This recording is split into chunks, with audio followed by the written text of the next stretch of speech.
మళ్ళీ April 20కి doctor దగ్గరికి వెళ్ళామన్నమాట హాస్పిటల్‌కి. వెళ్ళిన తర్వాత మాకు కంప్లీట్ యూరిన్ ఎగ్జామినేషన్ టెస్ట్ చేశారు. కంప్లీట్ యూరిన్ టెస్ట్ చేశారు. ఈ కంప్లీట్ యూరిన్ టెస్ట్‌లో కూడా అంతా బాగానే ఉంది. అంతా కూడా ఏం రిమార్క్ అనేది లేదు. ఏం కంప్లైంట్స్ లేవు. నెక్స్ట్ వచ్చేసి సీరం ఎలక్ట్రోలైట్స్ టెస్ట్ కూడా అదే రోజు చేశారు. ఈ సీరం ఎలక్ట్రోలైట్ టెస్ట్‌లో వచ్చేసి ఒక ప్రాబ్లమ్ అయితే వచ్చింది. అదేంటి అంటే సోడియం కంటెంట్ బాగానే ఉంది నార్మల్‌గా. కాకపోతే పొటాషియం వచ్చేసి లో లెవెల్‌లో ఉంది. పొటాషియం కంటెంట్ బాడీలో తక్కువగా ఉంది కాబట్టి డాక్టర్ సజెస్ట్ చేశారు నిమ్మరసము, సాల్ట్ వాటర్ తాగమని.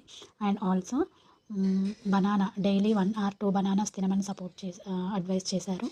కామన్‌గా అయితే ప్రెగ్నెన్సీలో బనానా తినకూడదు అనేసి మన పెద్దవాళ్ళు అంటారు. కానీ అది మిత్. ఎందుకు అనేది నేను నెక్స్ట్ వీడియోలో చెప్తాను. పొటాషియం లెవెల్ తక్కువగా ఉంది కాబట్టి బనానాలో పొటాషియం కంటెంట్ ఎక్కువగా ఉంటుంది కాబట్టి నాకైతే డాక్టర్ పొటాషియం తినమని సజెస్ట్ చేయడం జరిగింది. ఎందుకు బనానా తినకూడదు అనేది ప్రెగ్నెన్సీలో ఎవరికైనా తెలిస్తే కనుక కామెంట్ సెక్షన్లో కామెంట్ చేయండి. అదర్వైజ్ నెక్స్ట్ వీడియో వరకు వాచ్ చేస్తూ ఉండండి. Stay tune with the channel.